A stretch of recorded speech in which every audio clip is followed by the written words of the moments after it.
boxing. Beats and rhymes. No one can do it better. So at cruiserweight, TRAE DUBBERY took on Camilo Castagnano. At 29 years of age, TRAE not your usual description of a prospect, but he's 5-0 with 2 inside the distance after defeating Argentina's Camilo Castagnano, who is now 4-9-0. TRAE himself said because of the way he looks, very muscular, people expect power, but he wanted to show different sides to his game. He sold 100 tickets on the Nottingham Arena bill, and he obviously wanted to make an impression on Eddie Hearn, who was in Las Vegas, but was obviously keeping tabs on what was happening in Nottingham. Now, TRAE had Castagnano down in the second round, and for lengthy periods, you had to wonder whether the Argentinian was going to make it out of the fight without getting stopped, or worse. Then it happened. Few seconds to go left in the 6th rounder. He caught a left hook from Castagnano, who in 13 fights has only registered 1 stoppage, and TRAE found himself on the canvas. TRAE beat the count, but he was clearly still shaken. Thankfully, the bell sounded, the fight ended, and that was that. And it just teaches you, never switch off. The elders always used to tell me, heroes don't die until the last reel. Let's say it in patois. But hey, this happens in boxing. Muhammad Ali was saved by the bell against Henry Cooper, and in his very next fight he went on to beat Sonny Liston for the heavyweight championship. Now, TRAE's not going to do that, but hopefully Matchroom give him another shot on one of their cards, and we'll see what he's made of, because he was in charge of the fight all the way through until he got clipped. But yeah, these fights are basically like auditions. Red flags, he got floored by an opponent with only 1 stoppage in 13. He was unable to stop his opponent, who he had on the canvas, but had been stopped previously before a couple of times. But he deserves another shot, because he got the W. He did get the W. Sold 100 tickets. Got a bit of ability, and he looks the part. Boxing. Beats and rhymes. No one can do it better. Round 11 already. Flipping out. It's just flew past, isn't it? Okay, Walker got his hands up nice and high now. Rushes in with that right to the body. Right, what's the referee talking about? Holding. Yeah, see, he has done a lot of holding. Good right hand. Staggers him. Walker staggers him down. Scarf goes. Caught him with that right hand. Get back to the neutral. Let's see what the survival skills are. He's won nearly every minute of the fight. Oh, he's done. Great shot by Conor Walker. Oh, he can't recover. Oh, so he's had to stop it. You see this sport here? The greatest sport in the world. As soon as the referee warned him about that holding, you look at the sheet. What did I say, people? Right hand. Did I call it? How many times did I call the right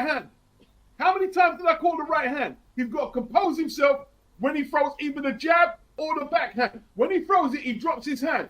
If you can time him with that right hand, you never know. But I didn't think he could do it. Could have been scripted from a film. Conor Walker, on Tony Bellew's unofficial scorecard, was 9-1 down in the 11th round.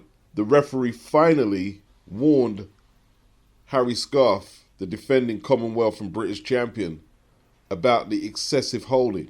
Conor Walker finally composed himself and timed his right hand as Harry Scarff threw his left. Harry looked like he was out on his feet. Follow-up attack had him down. He got back up. Tony Bellew said it was a controversial stoppage. I would only agree with that because Scarff was so far ahead on the scorecards. Perhaps should have let him go out on his shield, perhaps, but I've seen worse stoppages than that. He looked done for the night. Bellew said Scarff was throwing back. He did try to throw a punch back, but when Walker came back with his own shots, he stopped punching, and he was basically defenseless. It was a good stoppage. All throughout the fight, Walker couldn't cope with the reach and movement and was picked off with light jabs, but as the fight progressed, the punches got harder, but Walker just kept coming forward and never gave up. Looked like the tough battles he's had caught up with him. I picked Walker to win, but I wasn't expecting it to be like this. One of the reasons I picked Walker is I'm not sure if Harry Scarff should be fighting at 147. At 31 years of age, he's 6'1". He's pale. He doesn't look that strong to me. There wasn't much on his jab. He did throw some power punches that Walker's defense at times was shockingly bad. He didn't look like slipping or blocking a lot of the punches he got hit with, and it wasn't looking good. But he did get to the body on occasion. And as the fight progressed, Harry held more and more and more. I thought Harry was actually hurt in an earlier round after an exchange. I wasn't sure if a left hook landed. They didn't go back to it, but it took him an age to get off the canvas. The referee didn't call it. But just like with the earlier fight with DUBBERY and the Argentinian, Harry switched off a little and his titles were gone. Boxing. Beats and rhymes. No one can do it better. Obviously, Waladu's a former European champion. He's, beat some decent kids, and we just expected we break him down. He's tight guard, but from the first shot, his legs dipped, and I thought, I'm just going to catch him while he's cold. Oh, I like this. He's coming towards Dalton. Got caught with the right hand. He's not scared. He's not scared of the power, though. That's good. That's what I saw. I said he'll try and fight. He will try and fight. OUIZZA come to fight, man. He's come to fight. Because with his dimensions, he could lay back behind a jab. He's come to fight. He's got caught by that 1-2 a few times and just walk forward. He's got hit with it and just walk forward. He's getting caught with that right hand too much, though, the Frenchman. He needs to tighten up. That's all Dalton's got to do. If Dalton targets that body, he's chopping that right hand down. How good a punch can this guy take? He's got no fear of the power. See, what he's trying to do, he's trying to back Dalton up. He wants to back Dalton up and take the leverage out of the punches. So he's prepared to take a few right now. It's a dangerous tactic. Because if Dalton starts landing that left hook, he's got a good left hook as well. But he needs to get that left hook off to the body. Left hook to the body. Come back and finish the combination with the right. Oh, what a jab from Dalton. Beautiful jab. See the way he sat on that jab? What a right hand. He's hurting. Too reckless from the Frenchman. He's looking at his cornerman. Oh, now he's moving backwards. Dalton's sitting on his punches. Nice, bro. This guy, I don't know if he's underestimating Dalton, but it's not that type of party. Great body shot. Oh, great right hand. Oh, the shot selection is crazy. Beautiful stuff. Oh, whipped his shots. Oh, this guy's taking him. Down he goes. Too reckless. Way too reckless. Horrible start by the Frenchman. Horrible defense. What is he doing in there? What's he doing? What's he doing? What is he? Oh! He waved it off. Yeah, European title. Dalton Smith, bro. Dalton Smith. Dalton Smith. What? The guy was a former European champion. Up till one fight ago, he was a former European champion.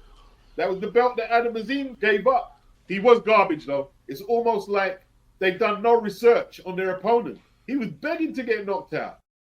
Good job by Matchroom taking Dalton the traditional route, as it's called over here. British champion, Commonwealth champion, European champion. That's the same belt that Adam Azim vacated rather than face his mandatory Dalton Smith. Now Dalton's got the strap. And post-fight, same old. Eddie Hearn revealed that Adam Azim should have been on the undercard of Ben versus Eubank. Turkey offered him 3 fights. Dalton Smith, Pierce O'Leary, and Sean McComb. Ben Shalom and Team Azim turned down all 3 opponents. As for Dalton, Dalton is in line for world title fights right now, having cleared up Commonwealth, British, and European. It's just a matter of when his turn comes around, because they're trying to make this Richardson Hitchens, Teofimo Lopez unification. That's 2 belts out of commission already for now. Puello and Sandor Martin will duke it out for the WBC belt, which Puello holds. And Jose Valenzuela has a very good fight coming up against Gary Antoine Russell in March. But Dalton needs to stay busy. He needs to stay busy. That's what he needs to do. There's the likes of Josh Taylor, who is still ranked. That's a good fight for him. George Kambosos is another name. Some people say, no, it's a bad fight. No, it's not a bad fight. He's a former unified champion. He lost his last fight to Lomachenko. So what? He's staying busy. It's a good, solid name to have on his resume. People in the hangout were saying Sabrail Natias. That's a good fight. Risky. I mean, his stock will be amongst the elite at 140 for us to beat Subriel Matthias. He's in his groove with his dad Grant Smith, and he's improved so much over the last 2-3 years. We was even discussing, could he beat Jack Catterall right now? And a lot of people said, yeah, he could. But he himself said, well, Jack deserves a world title shot, so he's not really looking at Jack Catterall. Let Jack fight for titles. If they can both keep winning, that fight will come around. Be a huge fight in the UK, that would be. But yeah, when Dalton realised the French guy was just way too reckless, way too open, didn't want to use his jab and work his way into the fight, he came for a war straight away. I think it took Dalton a little by surprise. Because I think Dalton wanted to, work his way into the fight. He's been out for a while injured. But the guy was just walking into jabs and right hands. And when Dalton saw he could hit him with both hands, he did exactly that. There was one power jab that rocked him back on his heels. And there was one left hook to the body, which I was calling for even before he threw it. It nearly folded him in half. And then after the knockdown, he got back up and it was just a single left hook. And Dalton leaped in with it. Someone in the chat called it the gazelle punch, Floyd Patterson style. Over. First round. I don't get paid for overtime. I'm here to fight. I tell you what, man. Steve Nelson showed resilience that most fighters in modern day boxing will not be able to show. He got hit flush with some of Diego Pacheco's best uppercuts, left hooks, right crosses, and he never looked like buckling. Like, upper body movement and his activity had him in contention until he got cut, and then Diego came back into it. Diego's hand speed looks like it's improved.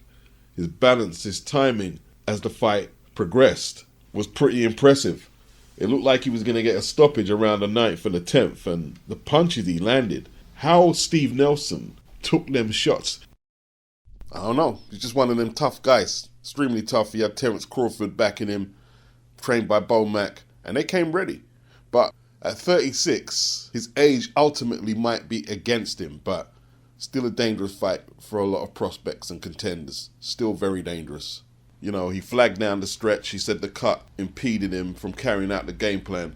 But kudos, enough props to that guy. Definitely want to see more of him. I've seen him fight before, and I was impressed. So I like Steve Nelson. I like that he wants to fight all comers. He called out Diego Pacheco because he saw that he was ranked high everywhere, and he picked the highest ranked contender amongst the sanctioning bodies. That's my type of fighter.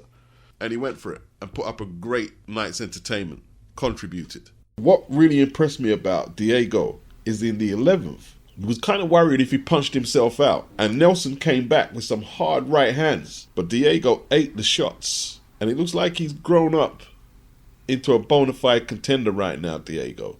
Steve Nelson, he can definitely come back. And he said he wants to get back amongst the top 168 pounders. He said he's proved himself, and he did prove himself. It was a very good fight. I really enjoyed it. Great main event in Las Vegas.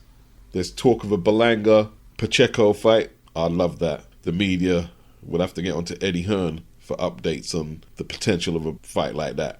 Love to see it. Boxing. Beats and rhymes. No one can do it better. Andy CRUZ, I reckon either Keisha or the Tank should probably get him now, because he is adjusting to the more aggressive pro style that Bozy Ennis is teaching him right now. Although it's not quite comfortable for Andy, in my opinion, looking for curved hooks and big power punches more than he did as an amateur. Salcido did hurt him in the 5th. Andy showed out like, nah, it didn't hurt, but he acknowledged his opponent caught him with a very good shot, a left hook. Salcido stood off a little too much, and he was never going to outbox Andy. He was never going to outbox him. Andy just too clever, take that little step back, come back with a counter. In the 10th, he nearly got Salcido Gomez out of there. He definitely left his mark on his opponent. Probably should have finished it, and Bozy said as much after. Surely his counter-punching skills are a threat to anyone at 135. Like, Keyshawn can't box like that. Keyshawn might be a better offensive fighter, but CRUZ, when he gets going, like the 10th round, his counter-punching would give Gervonta Davis all types of shit.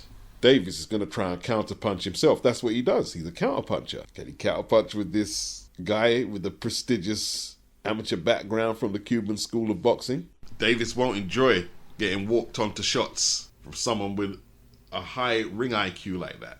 And unless he gets CRUZ out of there early, CRUZ is going to counter him like he's never been countered before. That's my take. My opinion. Like the 10th round, the counter punches that set up the offense were beautiful. Beautiful transitions. Really class boxing. Salcido, combination of grit and the bell sounding, allowed him to go the distance. Who's next? Keyshawn was in the arena, posted on social media, F Andy, but they saw each other post-fight and they shook hands. Andy was the master in the amateurs, but is Keyshawn perhaps too rounded a professional that the 4 fights that Andy won in the amateurs will not be a factor if they faced off over 12 rounds? Boxing. Beats and rhymes. No one can do it better. Ernesto Mercado, 23 years of age. He's now 17-0 with 16 inside the distance, and he just stopped the veteran Jose Pedraza in 4. Post-fight, he said, "I want that punk there," staring at Shakur Stevenson. Although right now he's fighting at 140, it looks like. Shakur is at 135. Shakur stood up, shouted back, like, "Let's get it on," or whatever he said. Pedraza, 35 years of age, former IBF super featherweight champion. He gave it a good go. He tried to old man Mercado out of it. You know that walk your opponent down, apply mental pressure, see if they buckle because they're inexperienced. He tried that strategy with his hands up high, but he got picked apart, didn't he? With them left hooks to the body. He was walking into jabs. Mercado at times toyed with Pedraza. Pedraza's lost his last 3 on the bounce now. He was stopped by Keyshawn last time out, early last year, and got beaten up pretty badly in that. And Mercado ended it with a right to the head in the 4th. The referee rightly waved it off.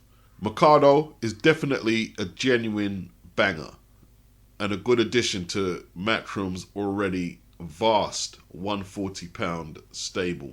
And with no threat in terms of power, Pedraza has no power at 140. He was able to counterpunch and box at his own pace, but there will be tougher assignments to come. Definitely so. And at 23, future looks bright for him. Looks pretty good. Who would you like to see him in with? Because he'll be moving into the rankings sooner than not. Boxing. Beats and rhymes. No one can do it better.